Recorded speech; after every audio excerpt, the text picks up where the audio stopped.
begin, can I just check everyone does have a paper start? Yeah?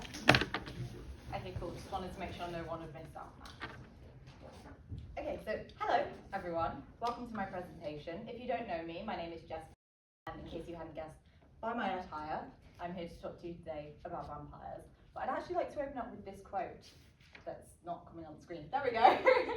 By Erin Colopy for TNT Magazine, because I think it really captures everything within this project that I was looking to discover. So it says the reason why vampires gain so much popularity is because they work as a highly effective metaphor for the desires and anxieties of a person. And I feel as though that is something that I really wanted to explore throughout this study of vampire media and literature. So what was I actually wanting to do? Well, I split this project into four main aims, four main things I wanted to discover, four main things I wanted to achieve, or that I wanted to explore. I'm sorry, it's just glitching slightly. So the first is that I've been writing since I was really small, like 3 or 4, and I've always been a really big fan of fantasy literature, but I've never actually had the opportunity to write about a vampire. Now, I don't know why this is. Not a clue, because I usually write about humanoid characters. But because it was something I was so passionate about, it was something that I definitely wanted to explore throughout this process. And then secondly, this kind of leads on, I love vampire characters. If you don't know what book this is on the screen, congratulations, you are not part of my friendship group and you have not had to listen to me be absolutely insufferable about it.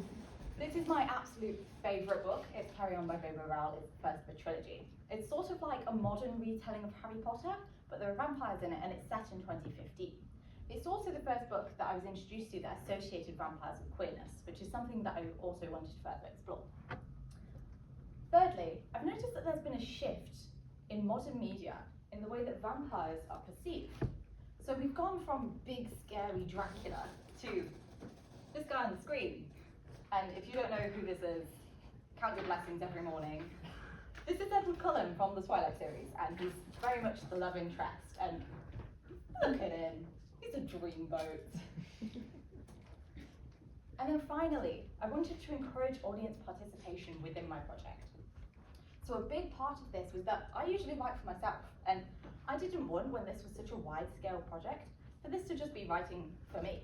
I wanted to make sure that everyone got a slice of the cake, and everyone was going to enjoy what they were reading. So I wanted to do these things, but how did I actually do them? Well, I began with playing to my strengths. The fact that I previously had experience in writing allowed me to use resources and techniques that I've previously used and know work. For example, when I was naming my characters, I used a baby naming website, and my cookies hate me for this. They now think I'm 9 months pregnant and keep trying to send me free nappy samples, but it worked. I managed to find names that would deduce for the characters that were appropriate and suited them. And secondly, because I love vampire characters, I was able to dive into my own psychology and analyse why I found the concept so attractive. So what exactly it was that made vampires seem so interesting? Why did I like them so much? This personal connection allowed me to be passionate about my project and ensured that I wasn't going to get bored halfway through, considering this was a larger scale than I've ever worked on before. Thirdly, I'd actually like to open up by asking everyone a question. Who do you think the first vampire character was? Anyone? You can shout out, you don't have to put your hand up, yeah? Dracula. No, but I'm very glad you said that, because looking into how Dracula influenced vampire media was actually a major part of my study as well. Now, not very many people know this, but the first vampire character was actually The Vampire by John Polidori, which, if anyone is interested in reading this, it's a short story. It's available online through Project Gutenberg, which is, can't talk, which is public domain literature. And so it's completely free, you can use it for whatever you want. And this was written in 1819. And it's a relatively long short story, so I'll just cover the basics.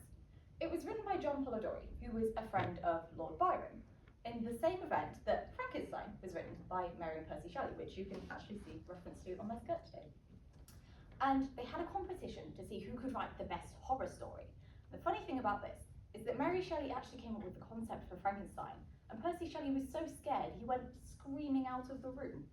And then when he came back in, John Polidori said he was going to write a book about the vampire, and he was so scared he ran out again. which is quite impressive now that you think about it, and maybe a bit overdramatic. But the vampire itself chronicles the tale of Aubrey, who is a young, wealthy orphan, and he lives with his sister. And one day, they're at a party, and this very suave man comes in, and his name's Lord Ruthven. And Aubrey is intrigued, and his sister begs him not to go with Ruthven. But he goes anyway, and the two of them travel around Europe. 3 women die over the course of like 7 pages. Not sure what's going on there, but the interesting thing is, Ruthven isn't the villain. He's seen as more of a misunderstood character. He has passion, he has jealousy, and unlike Dracula, he isn't this big scary monster come to swipe away young girls. He's interested in Aubrey.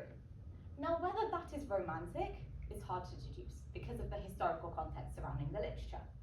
But it's clear that they are at least very emotionally connected to each other. And that's really interesting because usually when we think about how vampires have deviated from their roots to now, we see Dracula, who's big and scary and spooky, to Mr. Dreamboat over there, which we can't possibly imagine. But then when we take it back with its historical context, we can see that actually we're going from a misunderstood character to a misunderstood character, from a lover to a lover, from a passionate person to a passionate person. And does anyone else see the resemblance? No? It's just me? Okay. Moving on. Finally, I knew that I wanted this to be collaborative storytelling. So this was put out through 2 studies. The first was to see how Dracula had influenced people's perception of literature. And I just went out and asked people, hey, who do you think the first vampire was? Like I have with you. The second was the more conclusive study.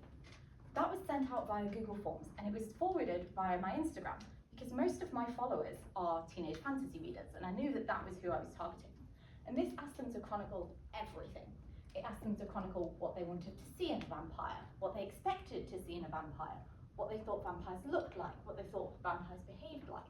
And I was then able to gather that information and ensure that my novelette was going to be complete and ensure that everyone was going to like it, because it had a little piece from everyone. So that allows me to move on to my novelette itself. Now I appreciate it is a little bit hard to see up there. It says, go ahead, take a bite. And the tagline is a sapphic romance novelette that you can really sink your teeth into. Now, if anyone is interested in reading my novelette, you can see Ryan's got a book over there. At the very back of that book, you will find a copy of it page by page. That's my visual dictionary. So that includes all of my aesthetic resources, all of my visuals. It also includes a copy of my dissertation. It is quite long, I'll warn you in advance. If you want to take a look at it, feel free to take a look at it while I'm talking. Otherwise, feel free to grab me at like the next break. I think it's probably lunchtime, and I'm happy to hand it over to be read. But just in case you didn't want to read it, I'll just click through it. This is the blurb, and I'm just gonna hop around here and read it aloud for anyone who can't see it at the back. So it says, university student Eleanor Roberts is comfortable within her life. Besides her lousy roommate and terrible timekeeping, nothing seems as though it could get between her and her English degree. That is, of course, until she stumbles into the same restaurant booth as Olivia Hughes, with her cocky attitude, pale skin, and fantastic hair. Romance soon begins to blossom between the journalist and the vampire. But who's who? As you can see, this mentions 2 main protagonists. We've got Eleanor Roberts and Olivia Hughes. They are romantic. They're getting involved with each other. They're getting a little bit intertwined in traditional vampire novelette fashion. But all of my references up until now have been to vampires and queerness and gay men. So I'm sure you've got a question on your mind. Why are they lesbians? I mean, I haven't said that lesbians have anything to do with vampires. All I've said is that vampires might have associations with queerness. Well, when you came in, well, I guess when you were sat down, you'll see that I passed you a star. What I would like for you to do is to just hold that star up so that I can see it. Right, you see all the colours around the room? So somewhere in the room, there's a yellow star. Caitlin, you've got the yellow star. Really sorry, Caitlin. You are not part of this statistic. Oh. So what these stars represent overall is Goodreads' list of top LGBTQ books. Caitlin, you represent the NA category. So you are the biographies, the autobiographies, or the ones that don't feature a romance. Go ahead and put your star down if you want. I don't mind. Pink stars, you guys are the gay books. So you guys are the red, white and royal blue, the Aristotle and Dante, the, gosh, I'm trying to think now, Song of Achilles. You guys represent all of those wonderful gay books. And then finally, blue stars, you represent lesbian books. Okay. So if everyone could just put their stars up for a second. If you have a pink star or the yellow star, I'd like you to just put it down and take note of how many blue stars remain. Over 3/4 of the stars in this room have just been put down. And I know that I'm stood at a higher vantage point to you all, but I don't think it's that difficult to see that this represents a gross lack of representation for lesbians within literature. From my own research, I found that gay books are marketed 130% more than lesbian books, and that they're more likely to achieve awards, be translated into different languages, and the authors are more likely to receive praise, even if they were written at the same time, by the same author, or have the same plotline. As someone who considers herself to be a part of the LGBTQ community, and a huge fan of literature, I didn't feel as though this was something that I could just sit by and let happen. And I knew that it was something I wanted to challenge. Thus, created Go Ahead, Take a Bite, my vampire novelette, a sapphic romance that you can really sink your teeth into. Thank you. I hope you've had a wonderful day. I hope it continues to be wonderful. I want to suck your blood. And if you have any questions, I'd be happy to answer them. Hi, I'm Jess, and while studying A-levels at Nottingham College, English language, sociology and art, I completed an EPQ on vampirism. So my project, Go Ahead, Take a Bite, explored themes of queerness and vampirism throughout history. I love the fact that I was able to bring things that interested me and my personal passions into an academic stance.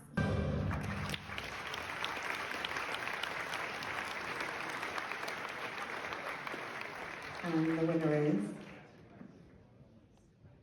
Jessica Bjorgman.